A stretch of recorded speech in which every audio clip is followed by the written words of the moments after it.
नमस्कार, मैं हूं अंजलि। प्योर पटना में आपका स्वागत है। आज है 13 जनवरी, दिन मंगलवार। खबरों की ओर बढ़ने से पहले चलिए एक नजर डालते हैं आज की सुर्खियों पर।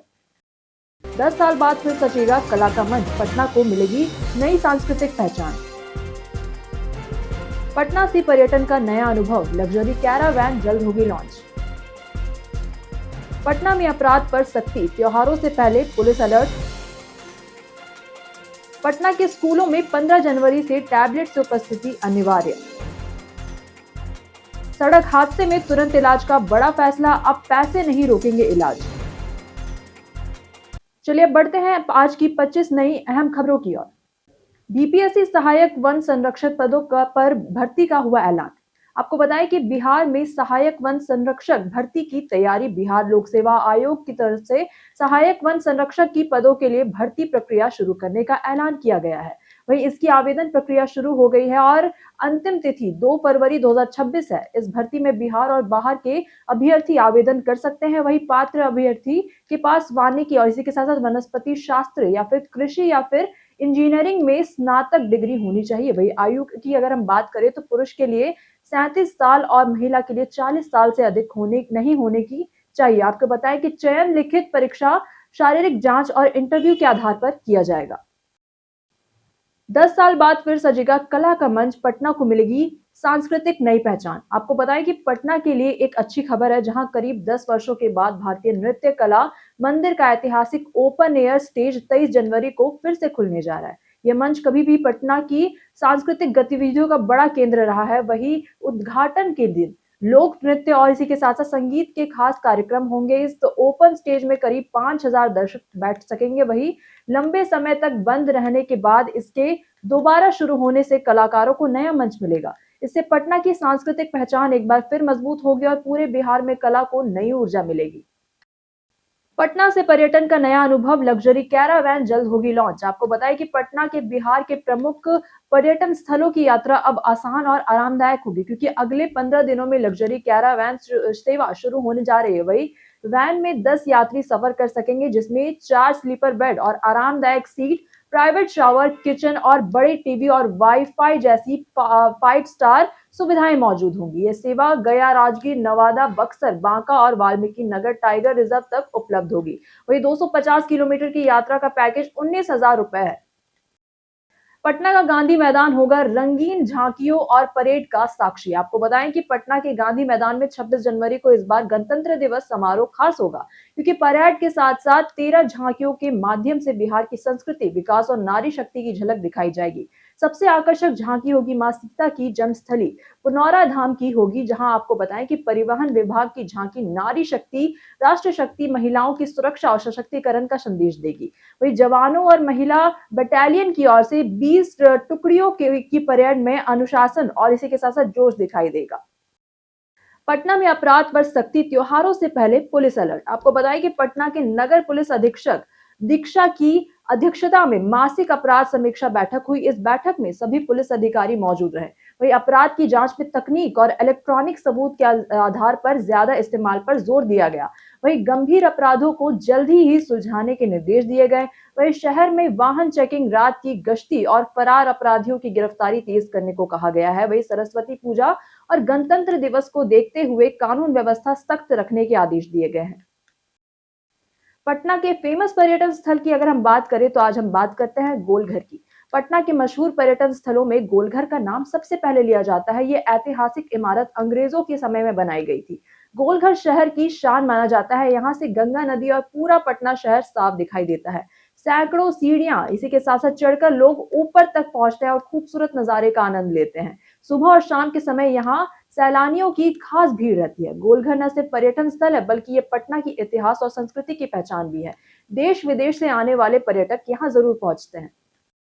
पटना में महिला आयोग का नया रूप, कोर्ट और सुविधाएं होंगी बेहतर। आपको बताएं कि पटना स्थित बिहार राज्य महिला आयोग के कार्यालय का जीर्णोद्वार किया जा रहा है। वहीं अब नए कोर्ट रूम बनेंगे और पति पत्नी के मामलों के लिए अलग स्पेशल रूम भी तैयार किया जा रहा है। साथ ही बच्चों के लिए पालना घर और उसका निर्माण किया जा रहा है, ताकि केस सुनवाई के दौरान उन्हें आराम मिले। वहीं महिला आयोग के 7 सदस्यों के लिए अलग अलग चैम्बर बनाए और इसी के साथ साथ कोर्ट रूम का सौंदर्यकरण भी किया जा रहा है। अध्यक्ष प्रोफेसर अप्सरा के अनुसार ये बदलाव पटना की महिलाओं और बच्चों के लिए सुविधाजनक और सुनवाई के लिए बेहतर वातावरण देंगे। पटना में रेड सिग्नल देख रुक गई गाय, वीडियो हुआ वायरल। आपको बताएं कि पटना की सड़कों पर सोशल मीडिया पर एक वीडियो तेजी से वायरल हो रहा है। वीडियो में एक गाय सड़क पार करते समय रेड लाइट पर रुकती है और ग्रीन होने पर आगे बढ़ती है। लोग हैरान हैं कि सवाल कर रहे हैं कि क्या अब जानवर इंसान से ज्यादा ट्रैफिक नियम समझते हैं। वही विशेषज्ञ कहते हैं कि जानवर संकेतों और वातावरण के प्रति संवेदनशील होते हैं, जबकि इंसान जल्दबाजी में नियम तोड़ देते हैं। पटना के स्कूलों में 15 जनवरी से टैबलेट से उपस्थिति अनिवार्य। पटना जिले के 359 स्कूलों में अब तक टैबलेट एक्टिवेशन पूरी नहीं हुई है। वही शिक्षा विभाग ने सभी स्कूलों को 15 जनवरी से पहले इसे पूरा करने का निर्देश दिया है। इस तारीख से सभी विद्यालयों में छात्रों की दैनिक उपस्थिति टैबलेट डिवाइस और एफआरएस से दर्ज की जाएगी। वही वीडियो कॉन्फ्रेंसिंग के जरिए डीईओ को स्कूल को मार्गदर्शन देने के लिए कहा गया है। यदि किसी स्कूल को तकनीकी समस्या आती है तो ब्लॉक शिक्षा अधिकारी से मदद ली जा सकती है। आईआईटी पटना के 13 छात्र गूगल में हुए चयनित। आपको बताएं कि आईआईटी पटना ने अपनी प्लेसमेंट में नया कीर्तिमान स्थापित किया है। इस साल 13 छात्रों को गूगल में सॉफ्टवेयर इंजीनियर के पद पर चुना गया है। ये आईआईटी पटना के लिए और पूरे बिहार के लिए गौरव की बात है। कॉलेज के डायरेक्टर ने बताया कि यह सफलता छात्रों की मेहनत और संकाय की उत्कृष्टता का नतीजा है। वही आईआईटी पटना लगातार छात्रों को ग्लोबल प्लेटफॉर्म के लिए तैयार कर रहा है। पटना में मकर संक्रांति से पहले दही दूध की मांग तेज, पटना डेयरी तैयार। आपको बताएं कि पटना में मकर संक्रांति को लेकर दही और दूध की मांग तेज हो गई है और दही चूड़ा की परंपरा और राजनीतिक दही चूड़ा भोज के कारण बाजार में खूब खरीदारी हो रही है। वही त्योहार में अब सिर्फ 5 दिन बचे हैं। इसे देखते हुए पटना डेयरी प्रोजेक्ट ने पूरी तैयारी कर ली है और डेयरी के डायरेक्टर रुपेश कुमार के अनुसार इस साल पटना में पिछले साल से करीब 20% ज्यादा बिक्री की उम्मीद है। वहीं दही, दूध, तिलकुट और पनीर की सप्लाई बढ़ा दी गई है। पटना में मकर संक्रांति पर इस बार करीब 40 करोड़ रुपए से कारोबार का अनुमान किया गया है। पटना हाई कोर्ट का नाबालिग मामले में सख्त फैसला, 5 लाख मुआवजे का आदेश। आपको बताएं कि बिहार के मधेपुरा जिले में एक नाबालिग छात्र को 2 महीने से ज्यादा समय तक जेल में रखने पर पटना हाई कोर्ट ने सख्त रुख अपनाया है। वहीं न्यायमूर्ति राजीव रंजन प्रसाद और न्यायमूर्ति रितेश कुमार की बेंच ने इसे असंवैधानिक करार देते हुए राज्य सरकार को पीड़ित किशोर को 5 लाख रुपए का मुआवजा देने का आदेश दिया है। साथ ही मुकदमे के खर्च 50,000 के साथ साथ 15,000 भी दिए जाएंगे और इसी के साथ साथ कोर्ट ने दोषी अधिकारियों से वसूली का निर्देश दिया है और पुलिस महानिदेशक को लापरवाही करने वाले पुलिसकर्मियों पर कड़ी कार्यवाही करने को कहा है। जाने कैसा होगा पटना के मौसम का मिजाज। आपको बताएं कि पटना में पिछले कई दिनों से कड़ाके की ठंड है और आने वाले दिनों में भी मौसम में राहत नहीं मिलेगी और वही सुबह और रात के समय तापमान 6 डिग्री के नीचे बने रहने की संभावना है। वही मौसम विभाग ने आने वाले दिनों में घने कोहरे और कोल्ड डे का अलर्ट जारी किया है। दिन में हल्की धूप दिख सकती है लेकिन सर्द हवाओं का असर जारी रहेगा। बिहार में बालू राजस्व में गिरावट, विभाग सख्त। आपको बताएं कि मार्च तक लक्ष्य पूरा करने के निर्देश भी दिए गए हैं। बिहार में बालू खनन से होने वाली राजस्व वसूली अब भी संतोषजनक नहीं है। जहां पटना, रोहतास, गया और औरंगाबाद जैसे जिले उसमें लक्ष्य तय करने से पीछे चल रहे हैं। वही खान निदेशक ने अधिकारियों को मार्च तक लक्ष्य पूरा करने का सख्त निर्देश दिया है। वही रोजाना काम की समीक्षा, बालू घाटों की जांच और ई चालान का प्रभावी उपयोग सुनिश्चित करने को कहा गया। अवैध खनन और परिवहन में गड़बड़ी रोकने के लिए सख्त कार्यवाही की चेतावनी दी गई है। पटना और बिहार के कई शहरों में हवा बहुत हुई तेज और प्रदूषित। आपको बताएं कि बिहार में पछुआ हवा धीमी होने के कारण राजधानी पटना समेत कई शहरों की हवा आए दिनों बहुत ज्यादा प्रदूषित देखने को मिल रही है। वही पटना में तारामंडल क्षेत्र सबसे ज्यादा प्रभावित रहा, जहां 255 AQI दर्ज किया गया। वही गांधी मैदान में 252, समनपुरा में 241 और दानापुर में 243 और राजवंशी नगर में 231 AQI के साथ प्रदूषित रहे। वहीं राज्य में सिवान की हवा सबसे खराब रही, AQI 267 दर्ज हुआ है और किशनगंज और सासाराम की हवा संतोषजनक रही है। वहीं विशेषज्ञों के अनुसार ठंड और निर्माण कार्य के कारण हवा में धूल कण बढ़ते हैं और प्रदूषण का स्तर ज्यादा रहता है। पटना को मिलेगी और बेहतर स्वच्छता, नगर निगम तैयारियों में जुटा। आपको बताएं कि पटना नगर निगम ने सर्वेक्षण के लिए तैयारियों की गति बढ़ा दी है। वहीं केंद्रीय टीम मार्च में शहर का दौरा करेगी। वहीं नगर आयुक्त यशपाल मीणा ने वर्कशॉप में ठोस अपशिष्ट और इसी के साथ साथ प्रबंधन, सार्वजनिक स्थलों की सफाई और शिकायत निवारण पर जोर दिया है। वहीं प्री असेसमेंट की समीक्षा करते हुए सुधारात्मक कदम उठाने में निर्देश दिए गए हैं। वहीं हर दिन सुबह और रात वीडियो कॉन्फ्रेंसिंग से काम की निगरानी होगी। पटना में भव्य trailer launch, power star Pawan Singh ने फिल्म मगध पुत्र को दी बधाई। आपको बताएं कि पटना के दानापुर स्थित होटल पनाश बैंक्वेट में भोजपुरी फिल्म मगध पुत्र का ट्रेलर लॉन्च भव्य तरीके से हुआ। वहीं इस खास मौके पर पावर स्टार पवन सिंह मौजूद रहे और उन्होंने फिल्म और नायक गुंजन सिंह की जमकर सराहना की। वहीं पवन सिंह ने कहा कि फिल्म में बेहतर और इसी के साथ साथ बिहार की मिट्टी, इतिहास और इसी के साथ साथ स्वाभिमान की खुशबू है। वहीं गुंजन सिंह ने इसे अपने करियर की अहम फिल्म बताया और दर्शकों से प्यार और समर्थन की अपील भी की। और फिल्म के निर्माता दिनेश कुमार मंडल, निर्देशक अरविंद चौबे और कहानीकार नन्हे पांडे है। संगीत और गीतों ने भी ट्रेलर को और ज्यादा खास बना दिया है। पटना की फेमस पर्सनालिटी में आज बात होगी नेहा सरगम की। नेहा सरगम पटना की फेमस पर्सनालिटी हैं और एक बहुमुखी गायिका और अभिनेत्री है। उन्होंने इंडियन आइडल 4 में अपनी प्रतिभा से दर्शकों का दिल जीता। वहीं टीवी इंडस्ट्री में उन्होंने कई लोकप्रिय शोज में काम किया, जैसे चांद छुपा बादल में और इसी के साथ साथ रामायण, डोली अरमानों की और वेब सीरीज मिर्जापुर। इसके अलावा नेहा ने थिएटर में भी अपनी कला दिखाई है, खासकर की म्यूजिकल मुगले आजम में। सड़क हादसे में तुरंत का इलाज का बड़ा फैसला, पैसे नहीं रोकेंगे इलाज। आपको बताएं कि देश में हर साल लाखों सड़क हादसे होते हैं और कई लोगों की जान समय पर इलाज न मिलने की वजह से चली जाती है। अब सरकार जल्द एक नई कैशलेस इलाज योजना लॉन्च करने जा रही है। वह इस योजना के तहत दुर्घटना में घायल व्यक्ति तुरंत अस्पताल में भर्ती होंगे। वहीं इलाज के लिए पैसे देने की जरूरत नहीं होगी। वहीं मोटर वाहन से होने वाली सभी हादसों पर लागू इस योजना में प्रति दुर्घटना 1.5 लाख रुपए तक का इलाज कैशलेस मिलेगा। वहीं इससे घायल को समय पर मदद और जीवन बचाने का मौका मिलेगा। जब पटना में हुई मुलाकात ने रचा आईएएस आईपीएस अफसरों के दिल का मिलन। आपको बताएं कि आईएएस तुषार सिंगला और आईपीएस नवजोत सिमी की कहानी थोड़ी हटके है।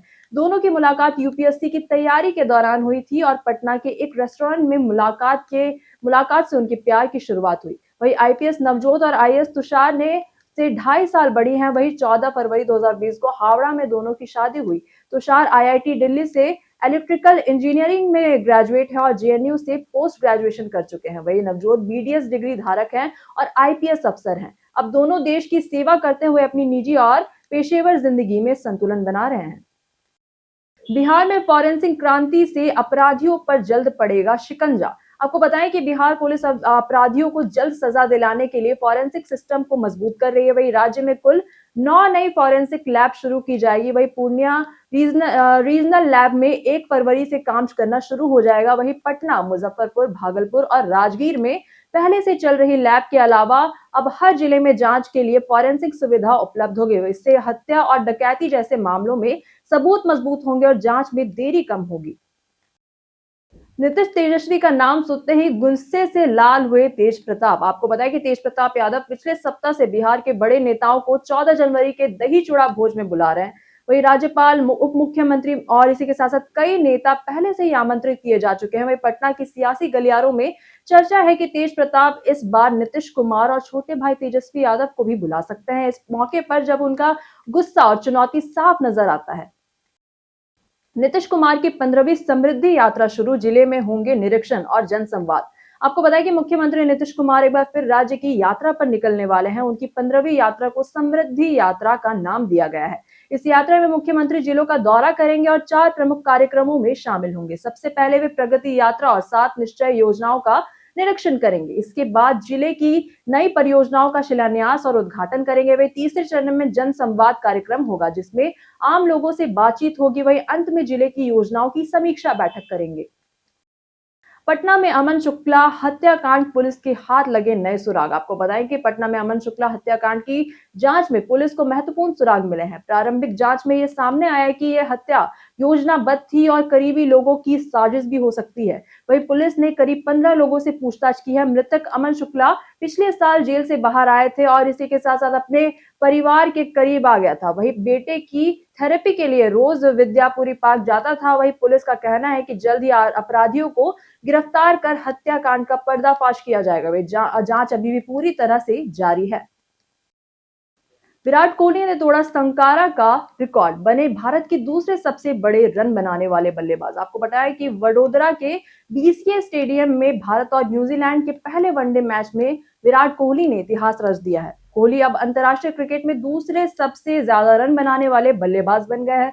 उन्होंने श्रीलंका के कुमार संकारा का 28,016 रन का रिकॉर्ड पार कर दिया है। वहीं भारत की 301 रन की रनचेज में 19वें ओवर में कोहली ने ये मुकाम हासिल किया है। वनडे में अब उनके नाम 14,599 रन है। वहीं कोहली ने सौरव गांगुली को भी पीछे छोड़ दिया है। अब केवल सचिन तेंदुलकर के 18,426 रन उनसे आगे हैं।